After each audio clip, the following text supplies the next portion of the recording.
마가복음 4장 1절에서 9절입니다. 1절 봉독합니다. 예수께서 다시 바닷가에서 가르치시니 큰 무리가 모여들거늘 예수께서 바다에 떠 있는 배에 올라 앉으시고 온 무리는 바닷가 육지에 있더라.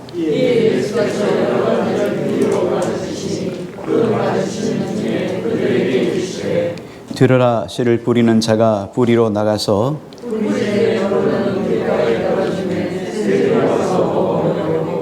덜은 흙이 얕은 돌밭에 떨어짐에 흙이 깊지 아니하므로 곧 싹이 나오나 덜은 가시떨기에 떨어짐에 가시가 자라 기운을 막음으로 결실하지 못하였고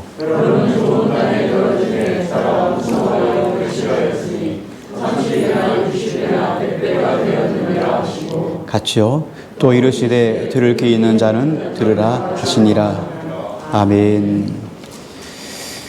오늘 마가복음 4장 1절에서 9절 말씀 제목 누가 천국에 들어가는가 제목입니다. 3장에 보면 마가는 예수님에게 수많은 무리들이 몰려들었다 이렇게 설명을 했습니다. 그렇게 해서 몰려든 결과가 4장 1절입니다. 4장 1절에 한번 같이 읽겠습니다. 시작. 예수께서 다시 바닷가에서 가르치시니 큰 무리가 몰려들거든 예수께서 바다에 떠 있는 배에 올라 앉으시고 온 무리는 바닷가 육지에 있더라. 큰 무리가 몰려들었어요. 예수님께서 계시는데 큰 무리가 모여드니까 예수님이 밀려서 갈릴리 호수에 빠지게 됐어요. 더 이상 이제 물러갈 데가 없는 거죠. 그래서 할 수 없이 바다에 배를 띄우시고 예수님은 배에 타시고 바다에 있고 갈릴리 호수로 떨어진 거죠. 그러니 사람들이 이제 더 이상 밀려올 수가 없습니다. 거기에 꽉 차서 예수님이 말씀을 전하셨다 이렇게 이야기를 합니다. 근데 오늘 말씀 우리 4장 말씀을 읽기 전에 이 말씀이 앞에 연결된 근거를 조금 생각하고 이 말씀을 이해하셔야 이해가 빨라질 수 있습니다. 앞에 말씀 한번 볼게요. 33절, 34절, 35절 우리 말씀인데 지난주 말씀 중에서 핵심된 말씀인데요. 33절 제가 읽을게요. 대답하시되 누가 내 어머니며 동생들이냐 하시고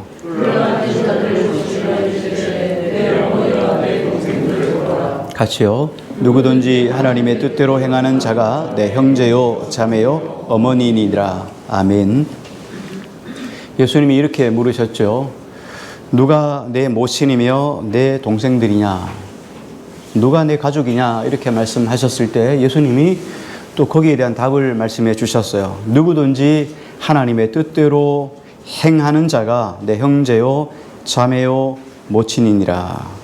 어머니이니라. 이렇게 말씀을 하셨죠. 이 말씀의 핵심이 무엇입니까? 아무나 예수님의 가족, 이건 뭐 혈육으로 난 가족이 아니고 예수님의 영적인 가족, 하나님의 나라의 가족이 될 수 있겠는가? 누가 하나님의 나라의 가족이 될 수 있는가? 다시 말하면 아무나 하나님의 나라 가족이 될 수 없다 이런 거죠. 다만 하나님의 뜻대로 행하는 자가 하나님 나라의 가족이 될 수 있다 하는 말씀이 우리 지난주 말씀이었어요. 그래서 하나님의 뜻에 순종하는 이유가 바로 이것이에요. 왜? 하나님의 나라의 가족이라면 하나님 말씀 앞에 순종하는 것이 지극히 타당한 거죠. 그래서 하나님 나라의 가족이 되는 것은 하나님 말씀에 순종하는 것이었어요. 만약에 이렇게 한번 명제를 한번 만들어 봅니다. 하나님의 사랑은 좋은데 이웃을 사랑하는 것은 싫어요. 이런 명제가 가능할까요? 예를 들어 예배 드리는 것은 좋지만 주일을 성수하는 것은 못해요. 가능할까요? 주님을 위해서 일하는 것은 좋지만 나는 어떤 사람하고는 같이 하는 거 싫어요. 여러분 이거 뭐 가능한 명제입니까? 가능하지 못하죠. 예수님은 좋지만 난 교회는 싫어요. 이런 명제는 만들어질 수가 없는 거죠. 예수님이 좋다면 교회도 좋아져야 돼요. 당연한 거예요. 인간은 어떤 이유로든지 간에 하나님 사랑할 마음은 있지만 내가 만든 조건, 내가 만든 틀 속에서만 하나님을 사랑하려고 하는 단점이 있어요. 이건 우리 안에 가지고 있는 죄성 때문이에요. 그래서 내가 좋아하는 사람만 좋아하고 내가 원하는 사람만 원하고 나하고 컬러가 맞는 사람하고만 사랑하려고 하는 것이 우리 인간 본성이에요. 그래서 예수님도 그렇게 말씀을 하셨잖아요. 내가 좋아하는 자만 사랑하면 그럼 무슨 유익이 있겠느냐? 하나님 나라에 아무 유익이 없는 거예요. 늘 대접하는 자에게만 대접하면 무슨 하나님 나라에 상이 있겠어요? 이런 의미죠. 이게 납득할 수 없는 그런 믿음이죠. 본문에서 마가는 예수님께서 다시 바닷가에서 가르치셨다 이렇게 말씀을 하셨습니다. 예수님이 이렇게 밀려서 바다에 떠서 배에 타셔서 말씀을 전한 것이 한두 번이 아니란 얘기예요. 그렇죠? 그래서 본문에 보니까 다시 가르치셨다. 한 번만 가르친 것이 아니고 계속 반복된 것이 몇 번 있었다는 거죠. 예수님 앞에 많은 무리가 몰려들었어요. 근데 그 큰 무리가 얼마나 많은 숫자인지 예수님은 계속 밀려서 바다에 빠진 거죠. 그래서 바다에 배를 띄우시고 배에 올라타셔서 무리들을 가르치셨습니다. 예수님이 이렇게 예수님에게 사람들이 많이 몰렸다는 것은 지금 그 당시에 사람들의 상황을 보여주고 있는 거예요. 그 당시에 사람들에게서 이 하나님 나라의 복음이 얼마나 목말랐었는가, 얼마나 그들이 갈급하고 있었는가를 보여주시는 거예요. 그들이 서기관들이나 바리새인들이 그들에게 전해주었던 성경을 해석했던 할라카 같은 재해석집 같은 이런 것들이 탈무드도 있고 얼마나 많았어요. 이런 지혜록이 얼마나 많았어요. 그럼에도 불구하고 그들의 메시지는 그들에게 영혼의 충족감을 주지 못했어요. 그런데 예수 그리스도의 메시지가 얼마나 영향력이 큰지 사람들이 막 미어들듯이 몰려들기 시작하는데 우리 지지난주 말씀처럼 어떻게 합니까? 예수님에게 몸을 던졌다는 거예요. 던지듯이 예수님께 와가지고 말씀을 듣기를 원하는 거예요. 이때 예수님이 몰려든 무리에게 하나님 나라 복음을 전하기 시작합니다. 그런데 오늘 본문에는 특별히 비유의 말씀이 있어요. 그 중에 하나가 씨 뿌리는 비유입니다.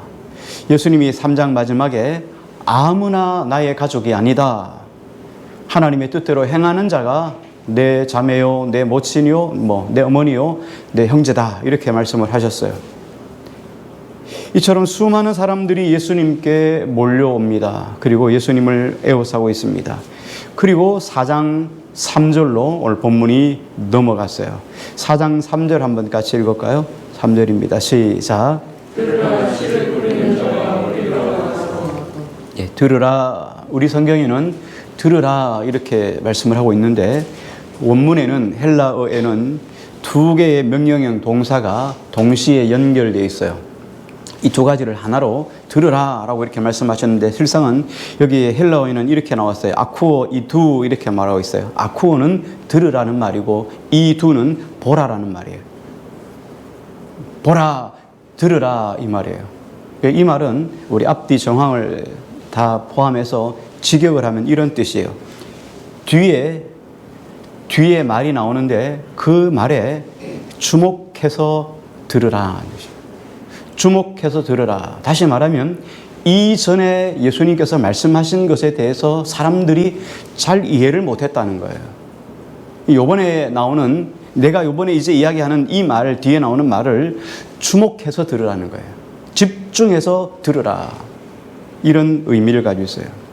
청중들이 예수님 말씀을 전하셨는데 잘 알아듣지 못했어요. 왜? 예수님 말씀이 메시지가 어려웠어요? 그렇지 않죠. 어려워서 못 들은 거 아니었어요. 단어가 무거운 단어 이렇게 지식층만들이 가지고 있는 이런 단어들을 썼을까요? 그것도 아니었어요. 예수님의 말씀은 설교는 아주 단순했어요. 어린아이도 들을 수 있는 그런 설교였어요. 그런데도 불구하고 그들이 못 들었던 이유는 뭐예요? 관심이 없었을 뿐만 아니라 집중하지 않았기 때문에, 그리고 그들이 가지고 있는 조건 때문이었어요. 이제 그 뒤에 말씀이 쭉 나오는데 왜 그들이 잘 말씀을 듣지 못했을까? 그래서 주님이 이렇게 말합니다. 들으라, 보라. 이 뒤에 있는 말씀에 집중해서 너희가 들으라 이렇게 말해요. 자, 그리고는 씨 뿌리는 비유가 연결되어 있는데 3절부터 9절까지 우리 같이 읽었습니다. 3절부터 9절까지는 씨 뿌리는 비유에 대해서 설명을 하고 있고요. 이 비유에 대해서 제자들도 잘 못 알아들었어요. 그래서 사람들이 다 가고 난 뒤에 제자들이 예수님께 이렇게 말씀합니다. 예수님, 그 비유가 무슨 뜻을 의미하고 있습니까? 라고 이야기할 때 예수님이 그 비유의 내용을 다시 재해석해 줘요. 설명해 주는 장면이 10절부터 20절이에요. 오늘 말씀 속에 보면 먼저 씨 뿌리는 비유를 말씀해 주고 있어요. 씨 뿌리는 자가 나가서 씨를 뿌렸습니다. 뭐 길가도 뿌리고 돌짝밭에도 뿌리고 가시떨기에도 뿌리고 좋은 땅에도 뿌렸어요. 이거에 우리 씨 뿌린 자를 한번 생각해 보세요. 뭐 이러잖아요. 누가 길가밭에 씨를 뿌리겠어요? 그렇잖아요. 누가 돌짝밭에 씨를 뿌리겠어요? 자, 그런데 씨 뿌리는 자가 의도가 뭐냐? 자, 이거 이스라엘의 정황을 제가 말씀을 드린 적이 있죠. 이 가을이 되면 추수를 다 하고 난 다음에 딱 태워요. 그러면 봄 동안에 건기가 되면 바람이 불고 그래서 흙이 막 모이면 좋은 밭이 되는 것이고 흙이 이렇게 밀려가면 돌만 남아서 돌짝밭이 되고 이런 정황을 가지고 있어요. 이게 하나의 정황이고 또 한 가지는 씨를 뿌리는 자의 의도예요. 길가에도 씨를 뿌렸다. 돌짝밭에도 씨를 뿌렸다. 가시떨기에도 씨를 뿌렸다. 이 씨 뿌린 자가 왜 그렇게 씨를 뿌렸을까? 이 두 가지 정황을 동시에 가지고 오늘 말씀을 조금 생각해 보려고 합니다. 첫 번째 보면 길가에 씨를 뿌린 것, 길가에 씨를 뿌렸는데 어떻게 했습니까? 새가 와서 날아 쪼아 먹었어요. 자, 돌밭에 뿌려진 밭은 씨는 싹이 올라왔어요. 그런데 돌짝밭이니까 흙이 얕게 있어요. 그래서 뿌리를 내리지 못합니다. 조금 흙이 있으니까 조금 뿌리를 내렸다가 그냥 더 깊이 내리지 못하니까 타 죽었다는 거예요. 해가 나니까. 그래서 홀라닥 타 죽어요. 견디지 못해요. 뿌리가 깊지 못하니까 타 죽었어요. 그 다음에 가시떨기 밭에 뿌려졌어요. 어떤 씨는요. 그런데 가시떨기가 참 이상해요. 그 채소 곡식 같은 경우는 무수한 사람의 손이 필요해요. 씨를 뿌리기 전에도 먼저 밭을 일구어 줘야 되고 또 씨를 뿌리고 난 다음에도 째가 잘 나도록 물도 줘야 되고 또 거름도 뭐 줘야 되지만 옆에 풀도 나지 않도록 해줘야 되는데 잡초는 건들지 않아도 쑥쑥쑥 자라잖아요. 가시떨기에 떨어졌으니까 이렇게 채소보다도 이렇게 원하는 곡물보다도 가시떨기가 더 우짜라는 거예요. 그래서 기운이 막혀가지고 죽었다는 거예요. 충분한 환경을 우리가 이해할 수 있습니다. 예수님께서 많은 사람들 앞에서 이 비유를 말씀하시고 그리고는 이렇게 이야기를 하는 거예요. 4장 9절을 한번 더 읽을게요. 9절입니다. 시작. 3절에서 들으라 보라 이렇게 말씀을 하셨는데 9절에서 또 한 번 더 주님 말씀하셨어요. 들을 귀 있는 자가 들으라. 이거 반대로 이야기하면 어떤 이야기죠? 들을 귀가 없으면 듣고 싶어도 못 듣는다는 거예요. 들을 귀가 있어야 된다 이 말이에요. 예수님은 많은 사람들이 예수님께 몰려왔어요. 근데 그 사람들에게 예수님이 하나님 나라의 복음, 천국의 복음을 비유로 말씀하셨는데 예수님의 의도는 모든 사람들이 다 이 말씀을 듣고 삶에 적용해서 풍성한 열매가 맺어지는 것이 예수님이 원하시는 의도였어요. 그런데 예수님의 이 비유를 많은 사람들이 듣지 못했어요. 예수님은 다 듣기를 원했지만 어떤 사람들은 이 말씀을 듣지 못했어요. 왜 그렇겠습니까? 왜 말씀을 들었는데 이해를 하지 못했을까요? 이들은 하나님 말씀을 들었어요. 들었는데 이 말씀을 행하지 않았다는 거예요. 우리 앞에 말씀을 했죠. 하나님 나라의 가족은 어떤 것이죠? 누가 내 모친이며 누가 내 형제며 누가 내 자매냐 그렇게 말할 때 하나님의 뜻대로 행하는 자가 내 모친이고 내 가족이고 내 자매라 이렇게 말씀하셨잖아요. 그러니까 말씀을 들었는데 말씀을 듣고 그것을 행할 마음이 없었어요. 그러니까 말씀을 듣고 다 사라져버린 거예요. 그러니 하나님 나라 가족이 될 수가 없었던 거죠. 행하려고 하는 의도 자체가 없었기 때문이에요. 그러므로 하나님 나라의 가족은 하나님의 뜻대로 행하는 자가 가족이다. 이 말씀이 다시 연결되어지는 거예요. 그래서 마가복음은 이렇게 하나씩 잘라서 이 텍스트가 잘라져 있는 게 아니에요. 다 연결되어 있어요. 이게 하나의 제자도예요. 제자라고 하는 것은 하나님 말씀대로 행하는 거예요. 말씀을 듣고 순종하는 거예요. 순종하지 않으면 제자가 아니에요. 제자가 아니면 하나님 나라의 가족이 될 수 없어요. 뭐 다 연결되는 거예요. 이것이 예수님을 나의 하나님의 아들로 인정해 드리는 거예요. 나의 구주로 인정하는 거예요. 이 이야기예요. 구주로 인정 앞에도 말씀을 드렸잖아요. 내가 하나님을 사랑하지만 사람은 사랑하기 싫어요. 이게 명제가 가능하냔 말이에요. 이게 믿음이라고, 이렇게 믿음이라고 하면 그 믿음일까요? 잘못된 믿음이죠. 그래서 마가복음은 다 연결되어 있어요. 고리 하나가 끊어짐이 없이 그대로 다 연결되어져 있어요. 그래서 텍스트가 다 연결되어서 하나의 큰 제자도라고 하는 것을 이루게 되는 거예요. 이걸 지금 마가가 설명해 주고 있습니다. 자, 해석이 나오는 마가복음 4장 10절부터를 조금 설명을 하는데요. 예수님의 메시지에는 뭐 길가밭이든 돌짝밭이든 뭐 가시떨기밭이든 각각의 의미가 다 있었어요. 제자들은 예수님의 비유를 뭔지 잘 몰랐습니다. 깨닫지 못했어요. 그래서 사람들이 다 물러가고 난 다음에 예수님, 우리에게 말씀하신 그 비유가 어떤 뜻입니까? 라고 물었던 것. 11절, 12절, 13절을 한번 같이 읽을게요. 같이요. 시작.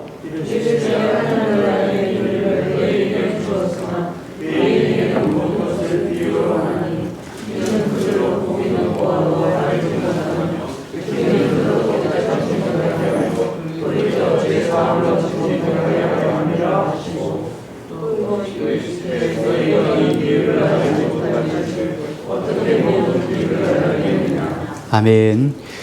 예수님께서는 씨 뿌리는 자의 비유의 전체 전제를 먼저 설명해 주셨어요. 먼저 이 비유에서 씨를 뿌린다는 것은 하나님의 말씀을 뿌리는 것이다. 이렇게 이야기를 했죠. 14절 한번 같이 볼게요. 시작. 예, 예수님이 씨를 뿌렸다 하는 의미는 말씀을 뿌렸다는 거예요. 다시 말하면 예수님이 많은 사람들이 몰려오는 곳에 하나님 나라의 복음을 전하고 있습니다.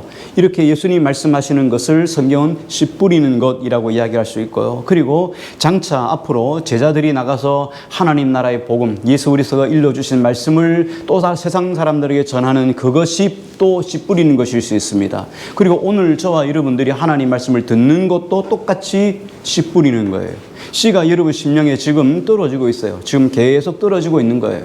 자, 지금 이 현장을 우리에게 설명해 주고 있어요. 그래서 뿌리는 자는 말씀을 뿌리는 것이라 이렇게 이야기를 하고 있죠. 그런데 여기 복음이 전해지는 현장 속에 몇 가지 환경이 갈라져 있어요. 먼저 보니까 길가에 뿌려진 씨앗 그렇게 했습니다. 길가에 뿌려진 씨앗은 어떻습니까? 뭐 뿌리를 내리기도 전에 어떻게 합니까? 새들이 와서 그냥 탁 쪼아 먹었어요. 그래서 씨가 뿌려지자마자 실패해 버렸어요. 예수님은 그 부분을 이렇게 설명을 했습니다. 15절 같이 보겠습니다. 시작.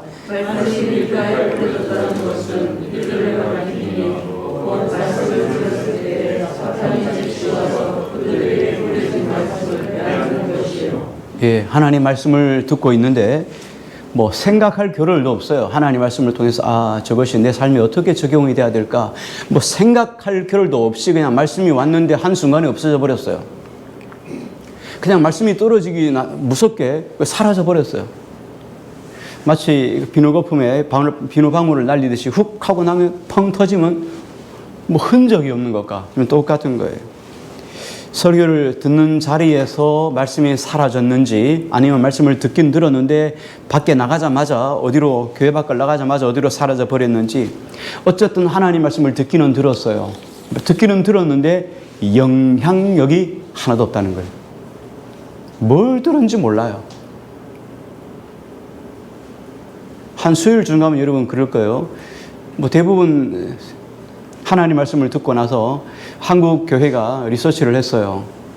그날 주일 설교를 듣고 기억하는 사람, 그걸 잘 묵상하고 제가 기억하는 사람. 교회 밖을 나가면 거의 80%가 하나님 말씀이 오늘 뭘 했는지도 몰라요. 말씀의 제목도 몰라요. 80%가 그래요. 혹시나 여러분 80%에 끼어들어도 보편적인 수준이라 생각하시면 돼요. 수요일쯤 가면 한 95%예요. 수요일쯤 가면 나머지 20% 중에서 15%가 또 잊어먹어요. 토요일까지 그 말씀을 묵상하고 기억하는 사람은 2%에 불과해요. 그 2%만 제자인가요? 그러면 안 되는 거잖아요. 그리고 우리가 지금 어떤 존재인가를 늘상 깨어있지 않으면 안 된다는 거예요.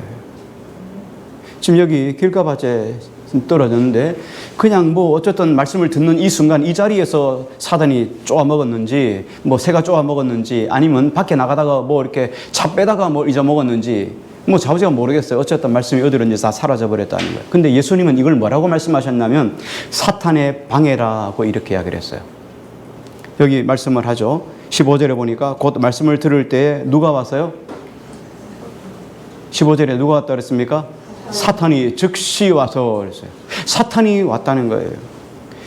이 사람들은 사탄이 온 이유를 여러분 잘 아셔야 되는데 이 사람들은 메시지 하나님의 메시지 설교자의 메시지를 제대로 받아들이려는 시도조차도 하지 않아요. 내가 오늘 말씀을 잘 들어야 되겠다 이런 시도조차를 하지 않는 거예요. 다시 말하면 메시지에 등을 돌리거나 메시지를 무시할 가능성이 매우 높은 사람이에요.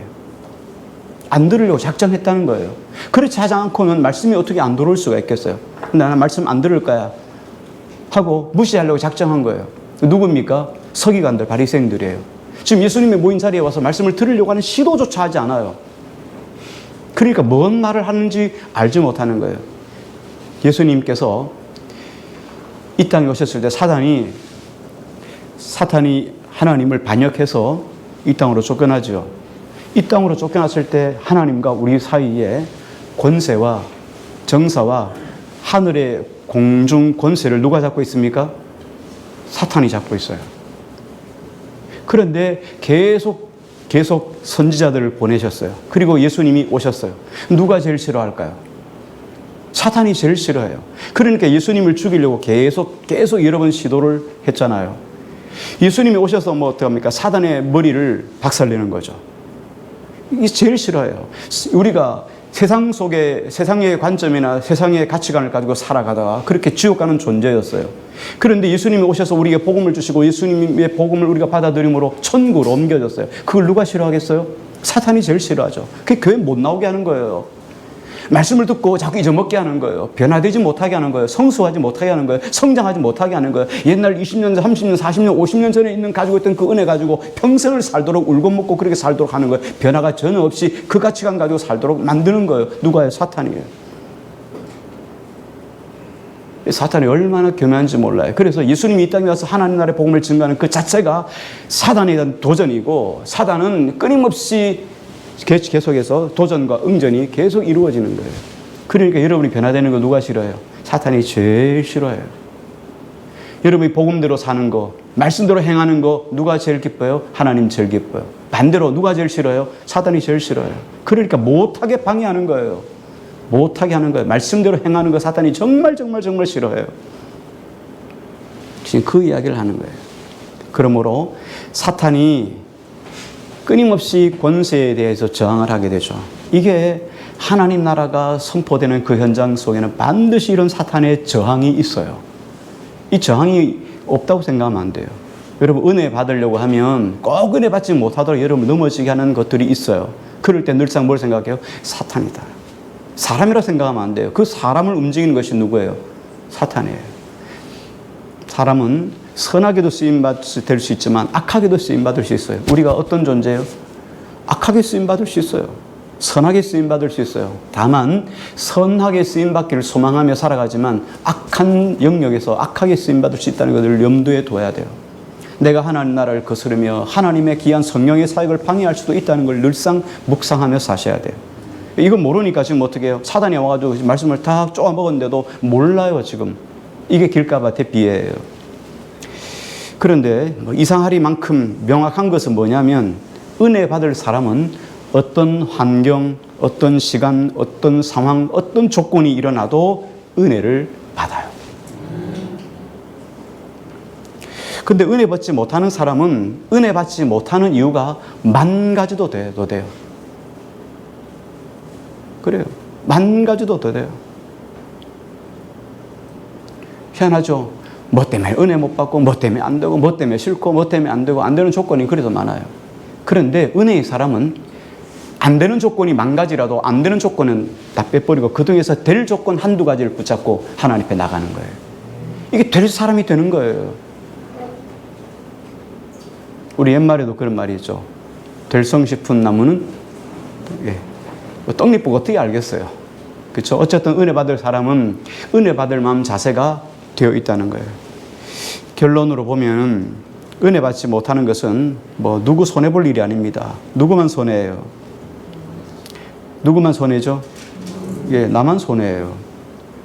그러니까 은혜 받는다는 것 자체가 은혜예요. 하나님 은혜예요. 그 다음에 돌밭에 뿌려진 씨앗 그랬어요. 예수님 말씀에 의하면 말씀을 들을 때 즉시 기쁨으로 들었어요. 그죠? 즉시 기쁨으로 들었는데 삶에 환난이나 핍박이나 어려운 일이 닥치면 그냥 넘어져요. 왜 그렇다 그랬죠? 흙이 없어 뿌리를 내리지 못하기 때문이에요. 그래서 뿌리가 없으니까 교회에 나와서 뭐 은혜도 받아요. 야, 이제 열심히 다녀야겠다. 그런데 삶에 문제가 생기면 뿌리가 깊지 못하니까, 신앙에 뿌리가 깊지 못하니까 금방 넘어져요. 은혜 받고 감동도 받아요. 은혜 받고 감동받는 것도 쉬운 일 아닙니다. 은혜 받는 게 쉬운 일 아니에요. 그런데 은혜 받는 것은 어떤 의미에서는 은혜 받는 건 조금 쉬울 수 있어요. 왜? 하나님은, 예수님은, 성령님은 우리에게 은혜 받기를 너무너무 고대하시니까. 그렇죠? 너무너무 고대하시니까 우리가 조금만 준비하면 은혜는 그냥 받을 수 있어요.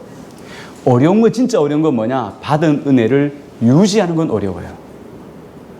유지하는 건 누구 몫이에요? 여러분 몫이에요. 말씀을 붙잡고 내가 그렇게 살려고 적용하고 삶에 적용하고 내가 하나님의 누가 내 자매요, 누가 내 형제요, 누가 내 모친이냐 이렇게 말씀하신 예수님 말씀을 기억하고 말씀을 행하는 자가 내 형제요, 내 자매요, 내 모친이라 말씀하신 말씀 붙잡고 말씀을 삶 속에 적용하고 행하려고 하는 것이 어려운 거지. 은혜 받는 건 어떤 의미에서 쉬워요. 여러분 교회에 나와서 자리에 앉아서 있기만 하면 여러분 어쨌든 기본은 되잖아요. 이거 하나님 은혜 주시는 거예요. 근데 그 받은 은혜를 말씀을 가지고 은혜 받아 가서 내 삶 속에 적용해서 그렇게 실천해내는 게 어려운 거예요. 그러니까 뿌리가 깊지 못하면 가서 삶의 현장 속에서 환경 속에서 다 넘어지는 거예요. 다음 주부터 하자. 내년부터 하자. 6월달 지나가면 내년부터 하자 되는 거예요. 지금은 어떻습니까? 구정부터 하자. 음력으로 1월부터 하자 이렇게 하는 거예요. 막 그렇게 하는 거죠. 그렇게 하다가 어떻게 해요? 그것도 안 되면 어떻게 합니까? 봄이 오면 하자. 봄 지나면 어떻게 합니까? 여름부터 하자 이렇게 하는 거예요. 여름에 더우니까 가을부터 하자. 그럼 또 1년이 지나가고 그렇게 한 것이 10년, 20년이 지나간 거예요. 왜? 뿌리가 얕은 거예요. 정말 어려운 거는 은혜 받는 게 중요하지만 그 받은 은혜를 잘 유지하는 건 정말 더 어려워요. 받은 은혜를 잘 유지하려면 방법은 딱 하나예요.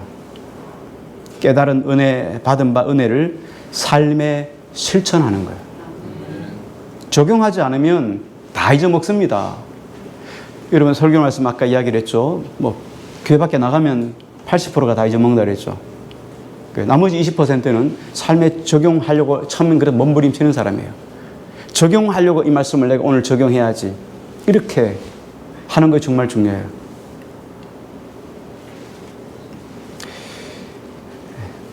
그런 은혜 있죠. 그런 거 있죠. 붕해를 했는데 아내가 은혜를 받았어요. 세상에서 가장 넓은 바다가 어떤 바다인지 아냐? 거기에 꼽혔어요. 설교 말씀은 다 잊어먹고 세상에서 가장 큰 바다가 뭔 바다냐? 강사님이 이야기해준 거기에 권사님이 은혜를 받았어요. 사랑해가 제일 큰 바다. 그래서 집에 가서 남편한테 야, 여보 세상에서 가장 큰 바다가 뭔 바다인지 알아? 그때 남편이 이렇게 말했어요. 열바다. 관점이 다른 거예요. 여러분 하나님께 주신 말씀을 안 잊어먹으려면 돌짝밭이 되지 않으려면 삶에 적용하는 거예요. 삶에 적용하면 어떤 일이 일어납니까? 삶의 변화가 일어나요. 삶의 변화가 일어날 뿐만 아니라 성품이 바뀌기 시작해요. 뿐만 아니라 내 삶 속에 삶의 기쁨과 평안이 오기 시작해요. 두려웠던 것들, 미래에 대해서 염려했던 것들이 사라지기 시작해요. 왜? 말씀이 내 안에 계시니까. 그래서 삶이 변화되는 거예요. 그래서 그리스도 형상을 이루어가는 거예요. 근데 말씀이 적용이 안 되니까 변화도 없고 성숙도 없고 성장도 없고 평안도 없는 거예요. 교회 안 가나 나가나 차이가 별로 없는 거예요. 이 돌적밭의 비애입니다. 자, 그 다음에 가시떨기 밭에 뿌려진 씨앗입니다. 가시떨기에 씨앗이 뿌렸다는 것은 말씀은 잘 들었어요. 그런데 은혜도 받았습니다. 그런데 어떤 일이 일어났습니까? 염려가 일어났죠. 여기 보니까 염려, 그 다음에 재물의 유혹, 여러 가지 기타 욕심이 들어와서 결실하지 못했다. 그렇게 이야기를 했어요. 마음에 뭐가 들어왔냐면 염려가 들어왔어요. 여기 씨앗이 뿌려졌는데 가시떨기가 더 웃자라니까 가시떨기가 씨앗이 자라는 것, 씨앗을 눌러버렸어요. 기운이 막혀가지고 그늘이 지니까 못 자라는 거예요. 빌빌빌 그러다가 열매가 못 맺는 거예요. 맺긴 맺는데 열매를 못 맺어요. 이거 마찬가지고 그 다음에 여기 보니까 염려, 재물의 유혹, 그 다음에 여러 가지 욕심이 들어왔다 이렇게 말합니다. 염려도 인생을 살아가면서 염려가 없을 수 없겠어요. 그렇죠? 염려를 하지 말라 이렇게 하는 자체가 잘못된 거죠. 우리 인간이 염려할 수 있습니다. 근데 염려가 지나치면 뭐가 된다고요? 염려가 지나치면 병이라는 거예요. 베드로 사도가 이렇게 말씀을 하셨습니다. 베드로전서 5장 7절 8절에 보니까 너희 염려를 다 주께 맡기라. 이는 그가 너희를 돌보심이라. 근신하라 깨어라. 너희 대적 마귀가 우는 사자같이 두루다니며 삼킬 자를 찾나니 이랬어요. 7절하고 8절이 연결되어 있어요. 염려를 주께 맡기라. 주께서 너희를 돌보심이라. 그렇게 말씀하시면서 연결된 말씀이 근신하라 깨어라. 너희 대적 마귀가 우는 사자같이 두루다니며 삼킬 자를 찾는다 이랬어요. 우는 사자같이 두루 삼킬 자를 찾는다. 어떤 자요? 염려하는 자를 찾고 있다는 거예요. 두 절이 연결되어 있단 말이에요. 그래서 마귀가 가장 좋아하는 메뉴가 어떤 메뉴냐? 팔보채가 아니고 마귀가 가장 좋아하는 메뉴가 염려하는 사람이에요. 염려하는 사람은 마귀가 제일 좋아하는 메뉴 중에 하나예요. 짜장면보다 더 좋아해요. 1등 메뉴가 염려하는 사람이에요. 살다 보면 염려가 왜 있을 수 없겠어요? 염려는 늘상 우리 삶 속에 따라다닙니다. 왜? 우리 인생 속에 늘상 만사형통처럼 그렇게 잘 될 일이 있습니까? 한 개를 해결하려고 하면 한 개가 엉뚱한 데 터집니다. 한 개 해결하면 또 한 개 터져요. 늘상 우리 인생 속에는 이런 일들이 계속 터집니다. 여러분 그렇잖아요. 사만사원처럼 3일은 따뜻하다가 보면 여러분 겨울 지나갑니까? 아니죠. 또 와요. 따뜻하다가 4일 정도 따뜻하면 또 추위가 또 오는 거예요. 그런데 견뎌나가는 거잖아요. 인생도 마찬가지지 않겠어요? 어려운 일이 있으면 이 어려운 일 지나면 또 평안의 때가 와요. 근데 평안의 때 계속 오면 좋겠지만 그렇지 않잖아요. 또 나도 생각하기 어려운 일들이 또 닥치기 시작한단 말이에요. 그래서 우리 인생 속에는 늘상 염려가 있을 수 있습니다. 그런데 중요한 것은 뭐냐면 염려가 지나치게 많아지면 어떻게 된다는 거예요? 병이 된다는 거예요. 불신앙이 된다는 말이에요. 염려하면 야 사단이 나를 좋아하는구나 생각하고 염려를 빨리 주께 맡기셔야 돼요. 여기서 염려가 생각에 꼬리를 그리고 새끼를 쳐가지고 막 농장을 이루면 안 돼요.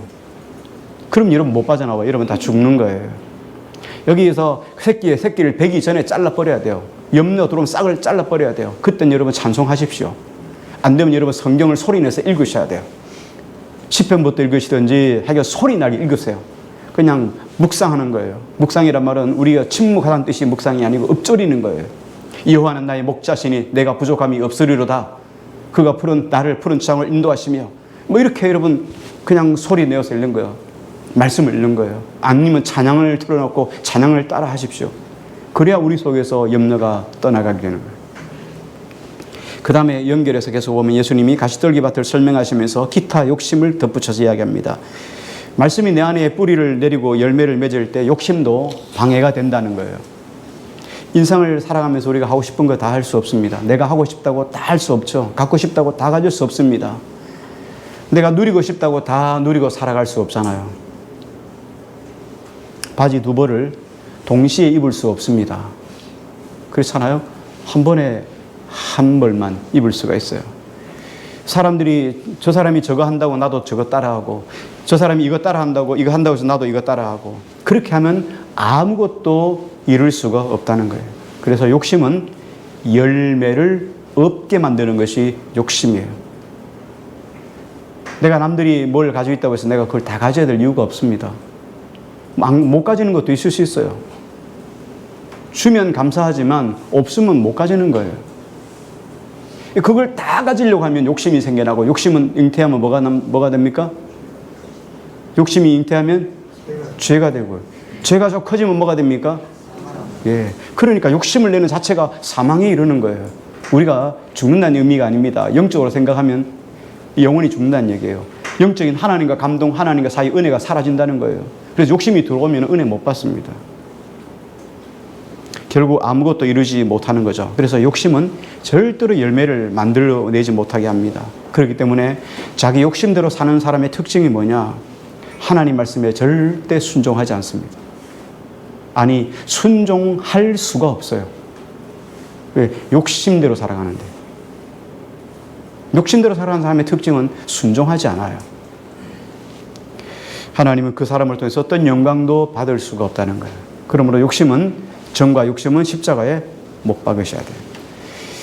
이제 보면 좋은 땅에 뿌려진 씨앗이 있습니다. 좋은 땅에 쓰여졌다 하는 것, 그죠? 많은 열매를 30배, 60배, 100배 결실을 맺었다, 그렇게 이야기를 했는데요.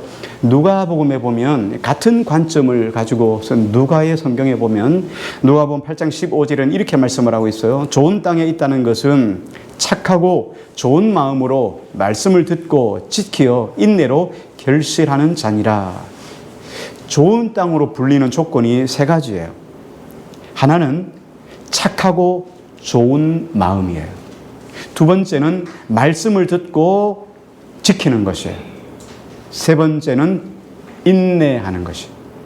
인내하는 것. 우리 김홍준 성도님도 농사 지으시는데 씨 뿌려놓고 가장 중요한 게 뭐예요? 좀 듣고 싶어요. 씨 뿌려놓고 뭐가 제일 중요해요? 예? 기다리는 거예요.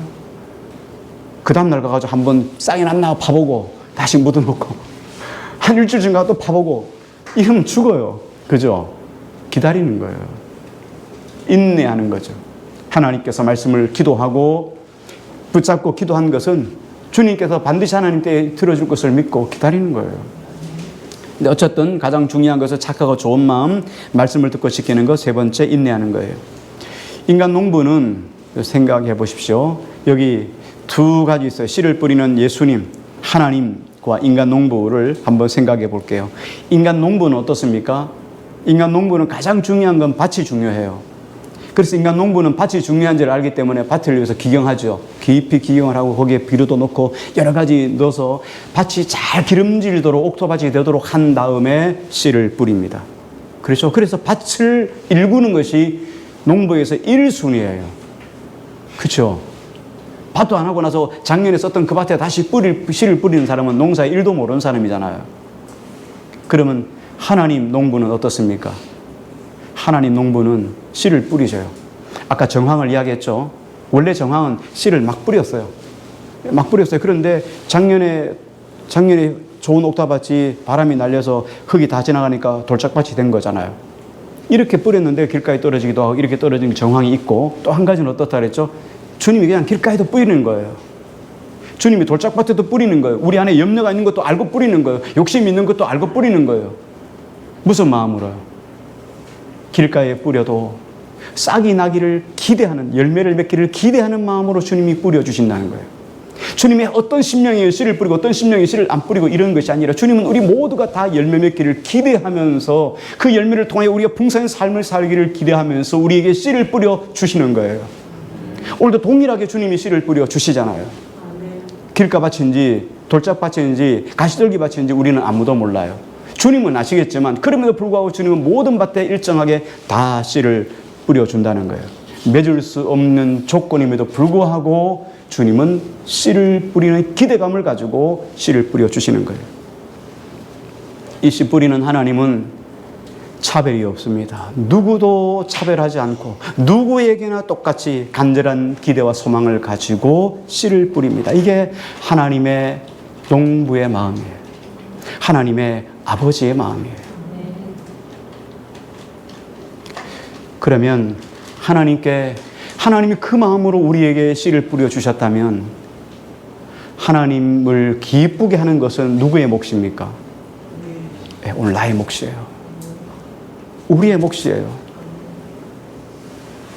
예수님 앞에 무수한 무리들이 몰려와서 예수님이 바다에 빠질 정도로 많이 모였어요. 그들 모두는 각자의 기대를 가지고 각자가 원하는 것을 얻기 위해서 예수님께로 몰려들었습니다. 그런데 예수님이 그들을 향해서 이렇게 말합니다. 저렇게 많은 무리가 몰려오지만 누구나 다 하나님의 가족이 되는 것은 아니다.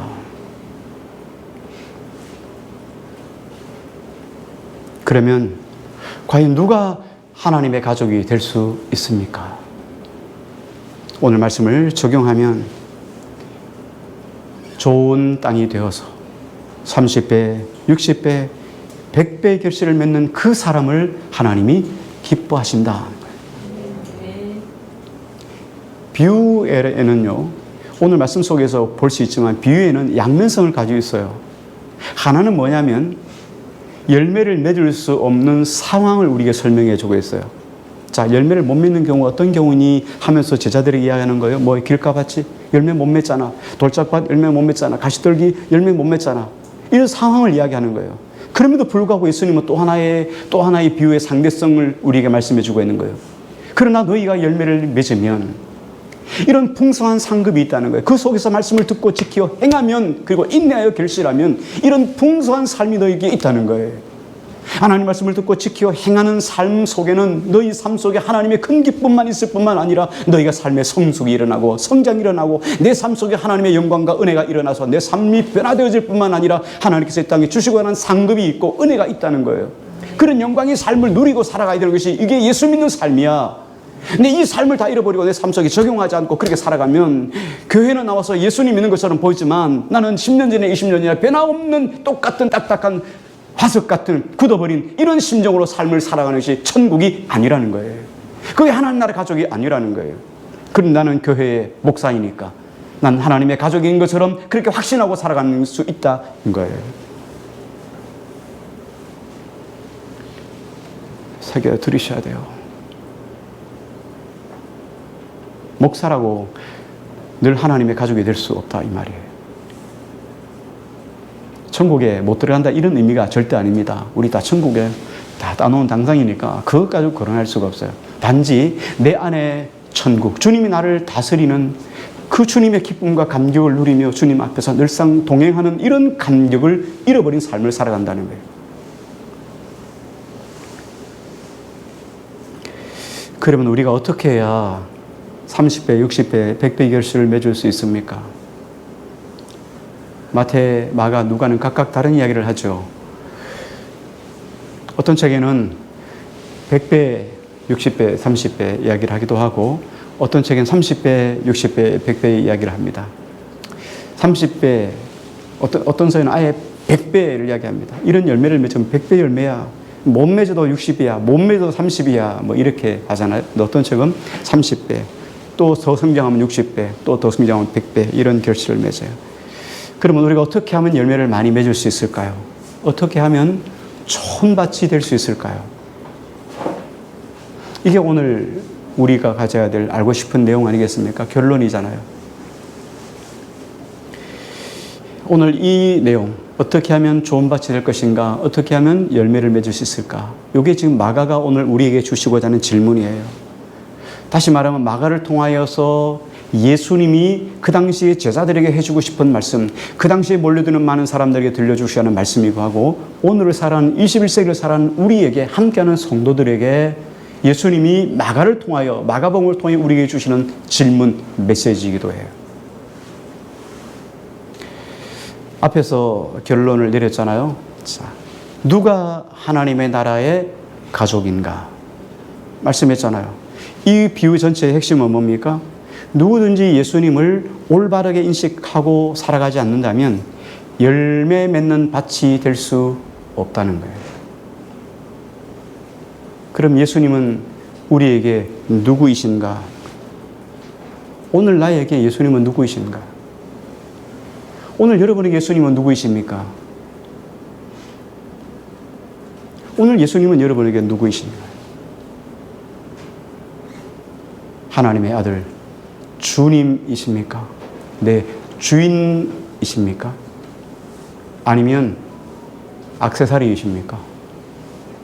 그분이 내 삶을 총체적으로 결제하실 내 주님이십니까? 오늘 마가는 우리에게 이 질문을 물으시는 거예요. 찬양하고 우리 말씀 묵상하고 같이 기도하겠습니다.